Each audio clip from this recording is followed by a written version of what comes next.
I work all day and get half drunk at night. Waking at 4 to soundless dark, I stare. In time, the curtain edges will grow light. Till then, I see what's really always there. Unresting death.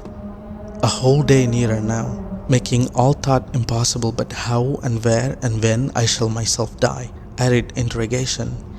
Yet the dread of dying and being dead flashes afresh to hold and horrify. The mind blanks at the glare, not in remorse, the good not done, the love not given, time torn off unused, not wretchedly because, and only life can take so long to climb clear of its wrong beginnings and may never, but at the total emptiness forever. The sure extinction that we travel to and shall be lost in always, not to be here, not to be anywhere, and soon nothing more terrible, nothing more true. This is a special way of being afraid. No trick dispels. Religion used to try, that vast moth-eaten musical brocade created to pretend we never die, and specious stuff that says no rational being can fear a thing it will not feel, not seeing that this is what we fear. No sight, no sound, no touch or taste or smell, nothing to think with, nothing to love or link with. The anesthetic from which none come around, and so it stays just on the edge of vision, a small, unfocused blur, a standing chill that slows each impulse down to indecision. Most things may never happen, this one will, and realization of it rages out in furnace fear when we are caught without people or drink. Courage is no good. It means not scaring others. Being brave lets no one off the grave. Death is no different wine death than withstood. Slowly light strengthens and the room takes shape.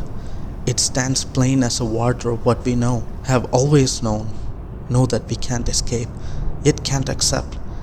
One side will have to go. Meanwhile, telephones crouch, getting ready to ring in locked up offices, and all the uncaring, intricate rented world begins to rouse. The sky is white as clay with no sun. Work has to be done. Postmen, like doctors, go from house to house. This is a poem called Aubade by Philip Larkin.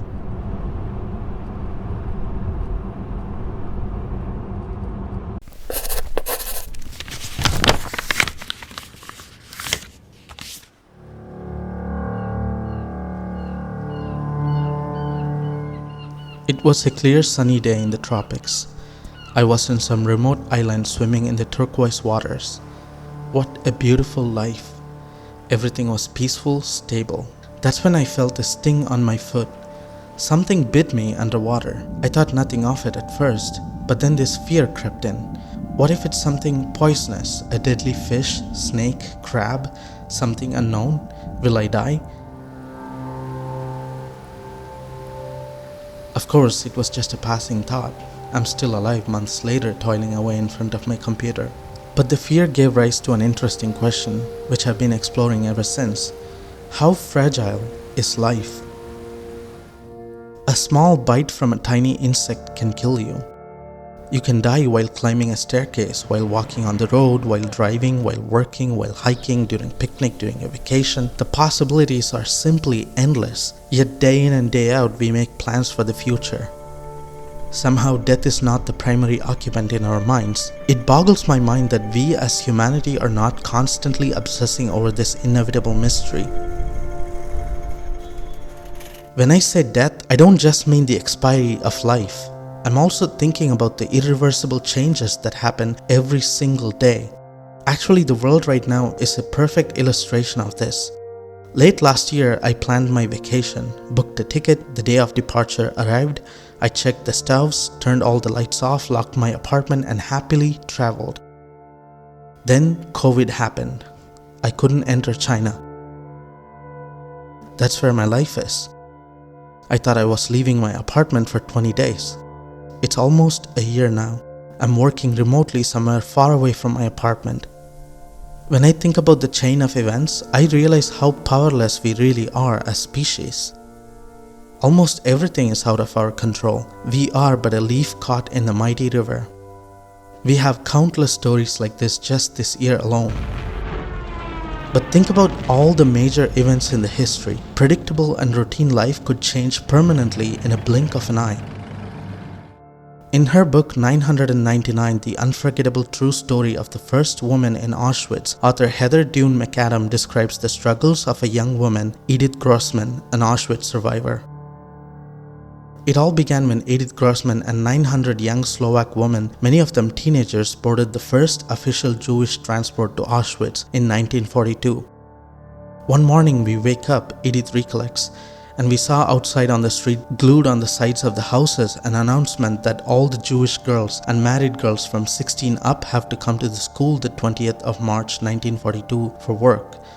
At the school, their names were taken down. A doctor orders them to strip for medical exam. Parents had gathered outside the school. They wondered what was taking so long on this Friday when the town was preparing for the Jewish Sabbath. Then they noticed that the guards had sneaked the girls out the back exit and were herding them towards the train station. The girls were loaded into the train without a chance to even kiss their parents goodbye. This is an incredibly painful story of how some of the first prisoners of Auschwitz were transported there, without any indication that their life is going to irreversibly change for the worse. Edith, can you please take me back and tell me a little bit about your memories? We began, what will happen here? Why are we here? Why did they bring us here? Because we didn't know the background of the whole story, that the Slovaks, they sold us, they paid for us 500 marks for everyone that they gave to the Germans. So they gave me and 500 marks. They gave Leah and 500 marks, you know. It was a terrible, it was a feeling that you cannot describe, because it was very neutral. We didn't know if they will kill us here or they will really send us to work, or what will happen here. The conditions were absolutely unhuman, and it's not only the illnesses, it's the food, I don't know if we got calories that was enough for breathing and metabolism. It was minimum food, you know. And so it was terrible. It was really a Holocaust.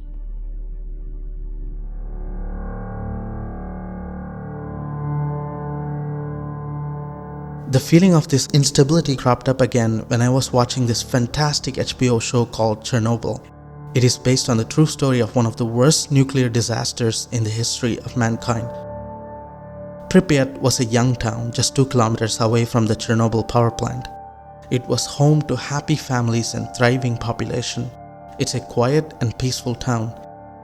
A day before the explosion, some weddings were being planned in the town. People were planning for the weekend, for vacation. Life was beautifully normal. The explosion at the 4th reactor unit of the Chernobyl nuclear power plant occurred on the night of April 26, 1986. Once again, millions of lives were gravely impacted without even so much of a hint. Of course, these are major events that shaped our world. But millions of uncontrollable, unexpected, life-changing events happen every day throughout the world on a personal level. Now more than ever, this pandemic is proving once again that our ideas of the future and plans mean nothing. The gears that turn behind the curtains are indifferent to our plans and desires. So, what does one do when faced with this fragile reality? What are our options? How do we cope with this? I have been thinking about this for quite some time, and the only answer I always come up with is simply living. Nothing else can be done. Just really doing whatever it is you're doing at any given moment. There's nothing else to do. We don't possess any power against this fragile life. When I meet with some friends at a pub, I am really there. Right now, I'm in a countrywide lockdown and I haven't left my home in about 6 months. This got me thinking how lucky I was to be able to meet some friends at a pub. How lucky I was to go to a job and complain about how boring it is.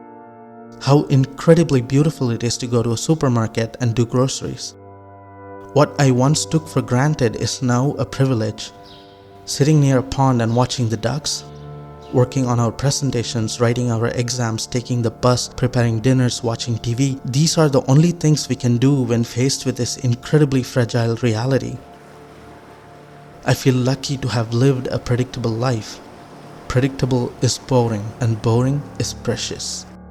Because at any moment, life as we know it can transform into something unrecognizable. Until then, simply living is a revolutionary act. Okay, here's a question for you. How did COVID affect your life and the place you live? What are you doing differently now as opposed to, say, last year? Leave a comment below and let's get through this together. Check out my channel for more videos like this, and here's a link to one of my recent videos on Stanley Kubrick's existential space epic 2001: A Space Odyssey. As always, if you like what you saw, share on social media, like and subscribe to my channel, and don't forget to press the bell icon so that you get notified anytime I post a new video. I also have a Patreon page where you can support this channel by donating anywhere from just $1. I sincerely thank all of my awesome Patreon supporters. Thank you so much, and see you in the next video.